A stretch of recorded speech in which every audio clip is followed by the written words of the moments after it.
Aujourd'hui, on va parler d'un film légendaire, exceptionnel. Tada! On va parler de La La Land, mon pote. J'ai déjà tourné cette vidéo une fois. Seulement, il y avait des problèmes de son parce qu'il y avait des gens qui faisaient des conneries dans le jardin. Du coup, j'ai décidé de la refaire et j'ai rien préparé. Je vais parler comme ça, je vais déblatérer des conneries, certainement des trucs pas intéressants. Mais c'est une opinion et je vais vous donner mon opinion sur La La Land. La La Land, révolution ou mascarade? On va y répondre tout de suite. La La Land, rapidement, c'est l'histoire de, en quelques mots, c'est l'histoire de deux personnes qui courent après leurs rêves. Mia, interprétée par Emma Stone, veut devenir une actrice, tandis que Sebastian, interprété par Ryan Gosling, veut lui devenir un jazzman et posséder son propre club de jazz. Évidemment, ils tombent amoureux l'un de l'autre et je vous laisse aller voir le film pour voir la suite et c'est déjà une excellente raison d'aller voir le film car c'est une histoire d'amour comme on n'a jamais vu. Ça fait un peu du bien de voir des films amoureux entre tous ces films à la con qu'on voit entre Red Dingue ou encore Si j'étais un homme où une fille se réveille avec une bite. Voilà, je vous conseille vivement d'aller le voir au cinéma. Ça vaut vraiment le coup de dépenser 10 € si c'est 10 € que vous payez pour aller au cinéma pour voir ce film en salle. Le Cinémascope, qui est un format assez spécial, rend ce film génial. C'est ce qu'on appelle le cinéma total, mais j'en parlerai un peu plus tard. L'expérience de salle de La La Land est beaucoup trop grande pour la gâcher, la voir sur un écran d'iPhone ou sur un 13 pouces de votre MacBook pourri dont les touches sont collées par le T.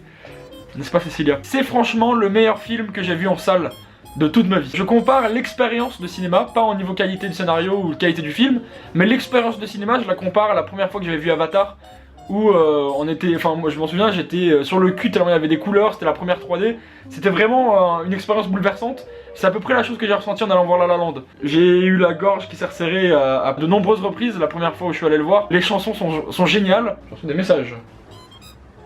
Ah, salut Mathilde. Je sais qu'il y a des gens qui ont critiqué justement ces chansons. Et les danses, j'ai envie de vous dire allez vous faire foutre. Parce que à moins de s'appeler Pietra Gala, il n'y a aucune raison de critiquer les danses qui sont parfois peut-être un peu simples. Mais les gars c'est des acteurs et c'est pas Fred Astaire putain. En plus c'est eux qui chantent, c'est Ryan Gosling qui joue du piano. Il n'y a rien à dire sur la performance des acteurs. Je leur souhaite vraiment aux deux d'avoir l'Oscar du meilleur acteur, je pense qu'ils le méritent. Damien Chazelle mérite lui aussi son Oscar du meilleur réalisateur. Vraiment, je vais vous parler de ce film avec tant d'amour. Je suis amoureux de ce film, je l'ai déjà vu 2 fois. Et je compte le voir encore une fois parce que justement j'en parlais avec mes amis. C'est un film que tu dois voir au cinéma et que le voir sur un écran d'ordi ou de téléphone ça ruinerait l'expérience. C'est vraiment, c'est l'anthropocosmomorphisme, on devient cinéma. C'est la transformation de l'homme en cinéma. Je sais que il y a une scène dans le film où Ryan Gosling joue un morceau au piano et la foule applaudit. J'ai applaudi comme ça dans la salle. Alors j'avais l'impression d'être dans le film, putain, j'applaudissais parce que le mec jouait vachement bien. Vous savez sans doute que j'adore le jazz, si vous le savez pas je vais vous le dire, ça vous permettra de le savoir. J'adore le jazz et c'était évident que ce film allait me parler. C'était un mélange de cinéma et de jazz. Qu'est-ce que vous voulez de plus pour me plaire, c'est ça hein. Si vous voulez me pécho, dites-moi, on va au ciné et après on va dans un club de jazz et vous êtes sûr de me pécho. Ce film est génial parce que les couleurs sont incroyables. Les plans séquences, non mais on a l'impression que c'est facile un plan séquence. Un plan séquence, putain, le premier d'ailleurs. C'est un plan séquence, pour ceux qui le savent pas, c'est quand on tourne un plan, une prise d'un coup. C'est-à-dire il y a une scène et n'est pas montée en fait. C'est la caméra va filmer 3 minutes d'un coup et on le laisse comme ça, bam, un bloc. En plus là c'est en chorégraphie, donc c'est pas comme si c'était un plan fixe de 3 minutes où les gens passent dans l'image.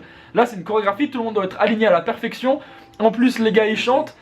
Ça danse, c'est orchestré mais monumentalement bien par Justin Horwitz. Enfin, c'est la musique que je parle. Damien Chazelle a fait un travail fou avec son assistante à la danse. Les paroles sont géniales.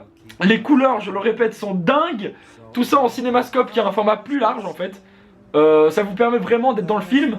Les déterminations techniques sont au max. Si on franchit ce max, on tape dans le pathétique en fait. Sauf que quand on est juste à la frontière du max des déterminations techniques, on est au chef-d'œuvre. Et on est sur le cinéma de Jacques Demy par exemple, Les Parapluies de Cherbourg, dont le film est grandement inspiré d'ailleurs. Si vous avez vu Les Parapluies de Cherbourg, vous remarquerez rapidement les similitudes entre les deux films. Il y a beaucoup de références à Jacques Demy, aux Demoiselles de Rochefort aussi. Le nombre de références est incroyable. T'es vraiment trop chiante, t'as tout.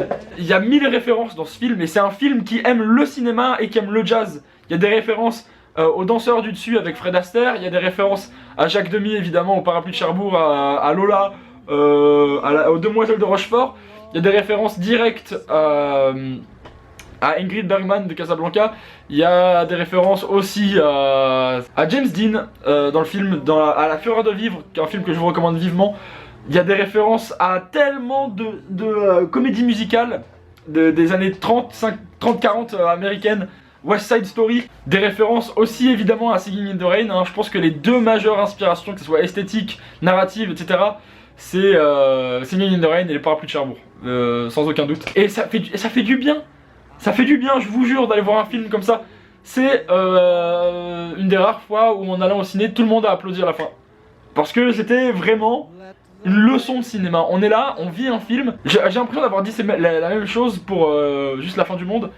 Mais c'est un truc qu'il faut faire, aller au cinéma sans aucun a priori. Ne vous dites pas, oh ça va être une comédie musicale relou et tout. Allez juste voir le film, n'ayez pas peur que ce soit une comédie musicale. Et dites-vous, bon bah j'espère que ça va me surprendre.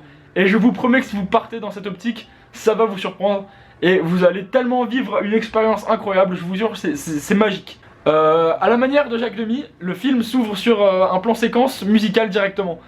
Rien que ça, même si ça semble évident, peut-être que vous n'avez pas pensé justement à ce montage, mais imaginez si le premier plan séquence en musique n'existait pas et qu'on commençait directement sur l'histoire. Le film perdrait énormément en crédibilité, car au bout de 10 minutes, donc la musique, quand Someone in the Crowd commence, on se demanderait pourquoi ils chantent en fait. C'est 10 minutes comme ça où on voit les deux dessiner leur vie, on établit le portrait de Emma et de Ryan, et d'un coup elle se met à chanter et on se dit putain mais qu'est-ce qui se passe?